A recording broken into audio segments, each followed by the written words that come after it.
जय श्री कृष्णा। राधे राधे दोस्तों इस वीडियो में हम एकादशी व्रत के महत्व, पूजा विधि और कथा के बारे में जानेंगे और यह भी जानेंगे कि इस बार श्रावण पुत्रदा एकादशी का व्रत कब है। तो दोस्तों, पुत्रदा एकादशी एक ऐसी एकादशी है जो साल में 2 बार आती है, एक पौष शुक्ल पक्ष में और एक सावन शुक्ल पक्ष में। संतान सुख की प्राप्ति के लिए पुत्रदा एकादशी का व्रत रखा जाता है। अगर कोई निसंतान दंपति पुत्रदा एकादशी का व्रत पूरे विधि विधान और भक्ति पूर्वक करता है तो उसे संतान की प्राप्ति शीघ्र होती है। एकादशी का व्रत करने से मनुष्य के सभी पाप नष्ट हो जाते हैं और उन्हें भगवान की प्राप्ति हो जाती है। दोस्तों, एकादशी का व्रत बहुत फलदायी और शुभ होता है। इस दिन संतान की कामना रखने वाले पति पत्नी को भगवान कृष्ण के बाल स्वरूप की पूजा करनी चाहिए। इस दिन दोनों को साथ में भगवान का पूजन करना चाहिए। उन्हें पीले फल, तुलसी, फूल और पंचामृत आदि अर्पित करना चाहिए। इसके बाद संतान गोपाल मंत्र का जाप करना चाहिए और साथ में प्रसाद लेना चाहिए। एकादशी के दिन भगवान श्री कृष्ण को पंचामृत का भोग जरूर लगाना चाहिए। यह बहुत शुभ होता है। दोस्तों, इस व्रत के पुण्य से उत्तम गुणों वाली संतान की प्राप्ति होती है। इस व्रत को करने से संतान पर आने वाले हर संकट से उसकी रक्षा होती है। दोस्तों, जो लोग एकादशी का व्रत नहीं कर पाते उन्हें इस दिन भगवान की पूरे भक्ति भाव से पूजा करनी चाहिए और कथा जरूर सुननी चाहिए। एकादशी व्रत के लिए व्रत रखने वाले को दशमी के दिन लहसुन प्याज नहीं खाना चाहिए, शुद्ध सात्विक भोजन करना चाहिए और सूर्यास्त के बाद अन्न नहीं खाना चाहिए। एकादशी के दिन सुबह ब्रह्म मुहूर्त में उठकर शुद्ध जल से स्नान करें, साफ कपड़े पहनकर पूजा की तैयारी करें, प्रसाद बनाएं, पंचामृत तैयार करें, धूप, दीप, फल, फूल सभी सामग्री इकट्ठा कर लें। इस दिन लड्डू गोपाल भगवान कृष्ण के बाल स्वरूप की पूजा जरूर करें। उन्हें पंचामृत से स्नान कराएं। स्नान के बाद सुंदर वस्त्र पहनाकर उनका श्रृंगार करें। भगवान लक्ष्मी नारायण के सामने अपनी इच्छा प्रकट करें और उनसे प्रार्थना करें कि हे प्रभु, आप हमारे परिवार पर अपनी कृपा दृष्टि बनाए रखें और हमारी मनोकामना पूरी करें।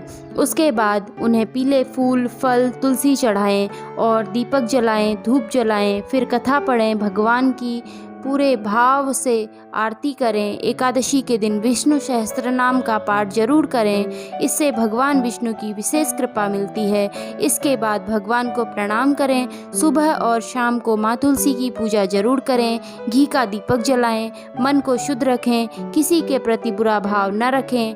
इस दिन रात्रि जागरण का बहुत महत्व है। द्वादशी के दिन सुबह जल्दी उठकर नहाकर पूजा करें, आरती करें, तुलसी की पूजा करें, फिर भोजन बनाएं। उसके बाद ब्राह्मणों को भोजन कराकर उन्हें दक्षिणा दें, उनका आशीर्वाद लें। अपनी सामर्थ्य के अनुसार गरीबों को दान दक्षिणा अवश्य दें। तो दोस्तों, एकादशी व्रत नियम पूर्वक करने से अश्वमेध यज्ञ का फल मिलता है और सभी इच्छाएं पूरी होती हैं। आइए शुरू करते हैं एकादशी व्रत की कथा। श्री युधिष्ठिर कहने लगे, हे भगवान, श्रावण शुक्ल पक्ष की एकादशी का क्या नाम है? व्रत करने की विधि तथा इसका महत्व क्या है? कृपा करके बताइए। भगवान ने कहा, इस एकादशी का नाम पुत्रदा है। अब आप शांति पूर्वक इसकी कथा सुने। इसे सुनने से वाजपेयी यज्ञ का फल मिलता है।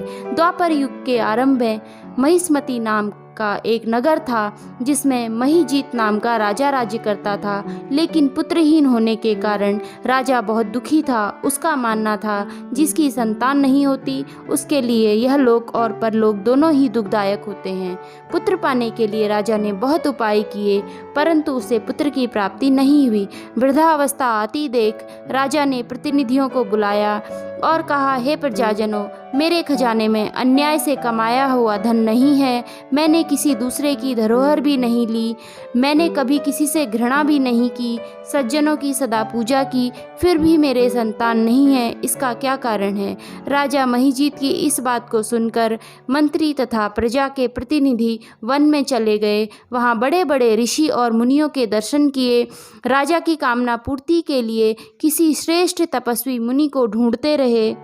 फिर एक आश्रम में उन्होंने एक बहुत ही वृद्ध, धर्म के ज्ञाता, बड़े तपस्वी, परमात्मा में मन लगाए हुए, जितेंद्रिय, जीत क्रोध सनातन धर्म के गूढ़ तत्वों को जानने वाले, समस्त शास्त्रों को जानने वाले लोमस मुनि को देखा, जिनका कल्प के व्यतीत होने पर एक रोम गिरता था। सबने जाकर ऋषि को प्रणाम किया। उन लोगों को देखकर मुनि ने पूछा, आप लोग किस कारण आए हैं? निसंदेह मैं आप लोगों का हित करूंगा। मेरा जन्म केवल दूसरों के उपकार के लिए हुआ है, इसमें संदेह मत करो। लोमश ऋषि के ऐसे वचन सुनकर सब लोग बोले, हे महर्षि, आप हमारी बात जानने में ब्रह्मा जी से भी अधिक समर्थ हैं। अब आप हमारे इस संदेह को दूर कीजिए। महिष्मतिपुरी का धर्मात्मा राजा महिजीत प्रजा का पुत्र के समान पालन करता है, फिर भी वह पुत्रहीन होने के कारण दुखी है। उन लोगों ने आगे कहा कि हम लोग उसकी प्रजा हैं, अतः उसके दुख से हम भी दुखी हैं। आपके दर्शन से हमें पूर्ण विश्वास है कि हमारा यह संकट जरूर दूर हो जाएगा, क्योंकि महान पुरुषों के दर्शन मात्र से अनेक कष्ट दूर हो जाते हैं। अब आप कृपा करके राजा के पुत्र होने का उपाय बताएं। यह बात सुनकर ऋषि ने थोड़ी देर के लिए नेत्र बंद किए और राजा के पूर्व जन्म का वृतांत जानकर कहने लगे, यह राजा पूर्व जन्म में एक निर्धन वैश्य था। निर्धन होने के कारण इसने कई बुरे कर्म किए। यह एक गांव से दूसरे गांव व्यापार करने जाता था। एक समय ज्येष्ठ मास के शुक्ल पक्ष की द्वादशी के दिन मध्याह्न के समय वह भूख से व्याकुल था। एक जलाशय पर जल पीने गया। उसी स्थान पर एक ब्याही हुई गाय जल पी रही थी। राजा ने उस गाय को जल पीने से हटा दिया और स्वयं जल पीने लगा। इसलिए राजा को यह दुख सहना पड़ा। एकादशी के दिन भूखा रहने से वह राजा हुआ और प्यासी गौ को जल पीने से हटाते हुए उसे पुत्र वियोग का दुख सहना पड़ रहा है। ऐसा सुनकर सब लोग कहने लगे, हे ऋषि, शास्त्रों में पापों का प्रायश्चित भी लिखा है। अब जिस प्रकार राजा का यह पाप नष्ट हो जाए, आप ऐसा उपाय बताएं। लोमस मुनि कहने लगे कि श्रावण शुक्ल पक्ष की एकादशी को, जिसे पुत्रदा एकादशी भी कहते हैं, सब लोग व्रत करो और रात्रि को जागरण करो, तो इससे राजा का यह पूर्व जन्म का पाप अवश्य नष्ट हो जाएगा। साथ ही राजा को पुत्र की प्राप्ति जरूर होगी। लोमस ऋषि के ऐसे वचन सुनकर मंत्रियों ने सारी प्रजा सहित यह एकादशी का व्रत और जागरण किया। इसके पश्चात द्वादशी के दिन इसके पुण्य का फल राजा को दिया। उस पुण्य के प्रभाव से रानी ने गर्भ धारण किया और उसके बाद एक तेजस्वी पुत्र का जन्म हुआ। इसलिए हे राजन, इस श्रावण शुक्ल एकादशी का नाम पुत्रदा पड़ा। अतः संतान सुख की इच्छा रखने वाले दंपत्ति को यह व्रत जरूर करना चाहिए और इसके सुनने से मनुष्य सब पापों से मुक्त हो जाता है और इस लोक में संतान का सुख भोगकर अंत में स्वर्ग को प्राप्त करता है। बोलिए विष्णु भगवान की जय, बोलिए एकादशी मैया की जय। तो दोस्तों, ये थी एकादशी व्रत की कथा, विधि और महत्व। तो आपको जानकारी कैसी लगी? कमेंट बॉक्स में अपनी राय जरूर दें। अगर आपको जानकारी पसंद आती है तो इसे शेयर करें, लाइक करें, चैनल को सब्सक्राइब करें।